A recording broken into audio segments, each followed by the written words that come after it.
This season we have two Talaria Sting e-motorcycles in endurance testing.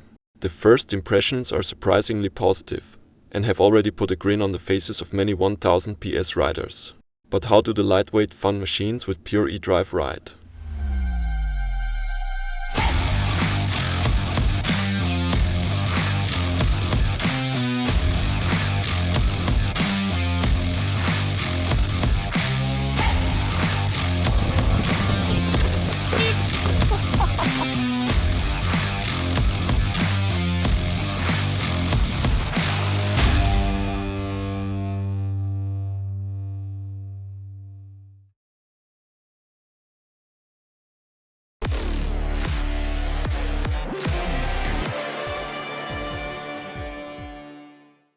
Talaria, we don't know the brand in Europe yet.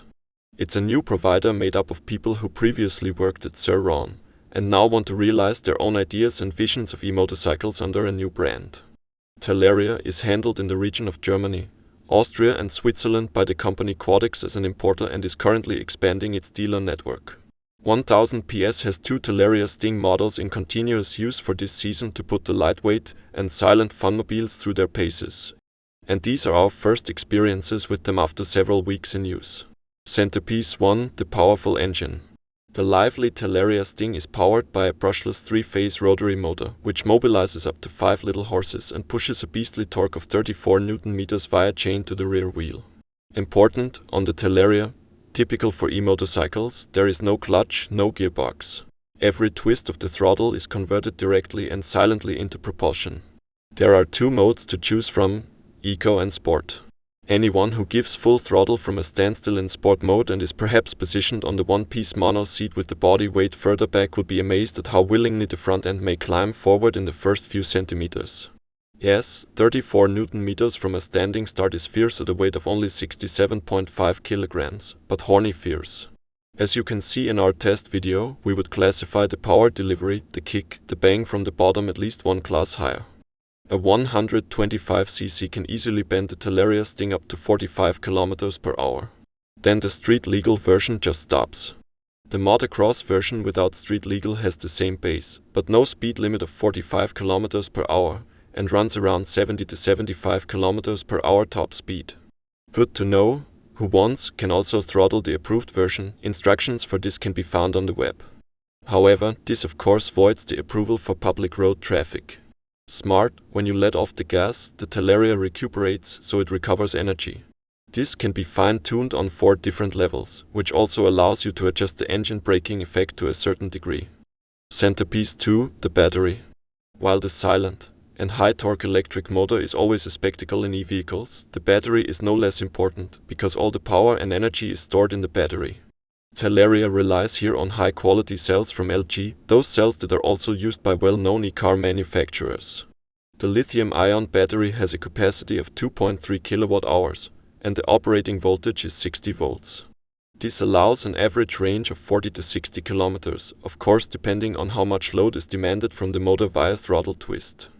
During our tests, over several weeks so far, we have always been amazed at how enduring the battery is. If you take it easy, you can manage an entire Enduro day with one full charge. Who squeezes the Talaria is after about 2-3 hours of intensive use close to the reserve and should recharge.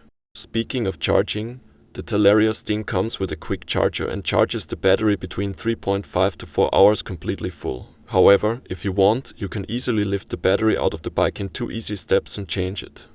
A replacement battery is also available separately and costs €1,170.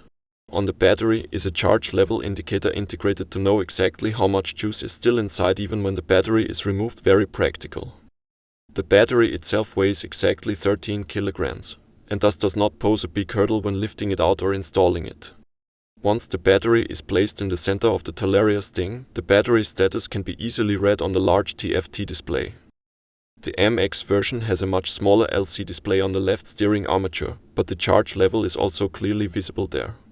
Around the drive and battery unit, the Talaria Sting is kept extremely Spartan to allow for the very low weight. The motocross version weighs only 65 kilograms at all and is thus on a trial level. This is made possible by components familiar from cycling. The USD fork on our test model is from DNM with adjustable rebound and preloaded around 200 mm of travel. The shock absorber is fully adjustable and also offers sufficient travel to cope with somewhat rougher passages. It should be mentioned here that Talaria specifies the maximum load with 100 kilograms. Who is heavier would have to ask back what buffer Talaria has planned. Our Enduro test rider Arlo scratched at the mark and could not bring the Talaria to its knees despite ruthless handling in forest terrain, but challenged it. Tires on the Funny Mobile are 19 inches spoked rims front and rear, with 7100 rubber up front and 8100 in the rear. The rather chunky tires offer enough grip to move forward safely on loose surfaces, and to bring the 34 Nm to the ground even without driving aids. The brake should also be mentioned at this point, also supplied from cycling. 196 mm brake discs are used at the front and rear, which are well controllable and securely catch the Talaria. If you have higher sporting ambitions in the saddle of the Sting, you could think about equipping the brakes with more biting pads or switching to larger brake discs. In fact, however, the brakes offer another point of criticism. With the Sting, it is not possible to apply the throttle when the brakes are applied, which means that you cannot preload or lock the motorcycle. This can be tricky on steep climbs where you've come to a stop, as you have to release the brakes completely in order to move forward by twisting the throttle. Unfortunately, this software solution is also a bit of a hindrance for games like wheelies. Supposedly, this has been solved on the Talaria Sting R. The seat height of 87 cm may sound high at first, but it is no problem at all for smaller people due to the extremely narrow crotch. In terms of workmanship, the Talaria Sting surprises, but in a positive sense. The footrests are adjustable and are still adaptable to the rider. The large TFT color display of the street version is a feast for the eyes, and the paint, decals and plastic appearance are of very high quality. LED turn signals, handlebar end mirrors and LED main headlights round off the overall package in a coherent and high-quality manner.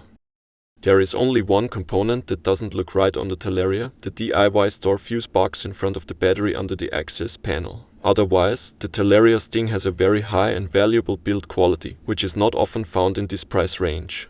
Moving on to the price of the Talaria Sting. The road-legal Talaria Sting Lone E with all attachments for road use costs €4,990 in Germany, and in the unthrottled motocross version costs €4,690. Both bikes are also available in Switzerland and Austria. Conclusion on the Talaria Sting 2023. The Talaria Sting surprised us all in a positive way. It's a fun little Gurkha, which is absolutely fun due to its silent but tight drive and can put a grin on the face of both novice and advanced riders. The battery performance has left nothing to be desired in our opinion, and the price-performance ratio is also right. Only the point that you cannot accelerate while standing on the brake has in some passages the driving fun somewhat clouded. But a solution will probably be found for that. We had a lot of fun with the Talaria today. Write us in the comments if you have already had experience with it. Feel free to leave a like and subscribe to our channel. See you soon on 1000 PS TV.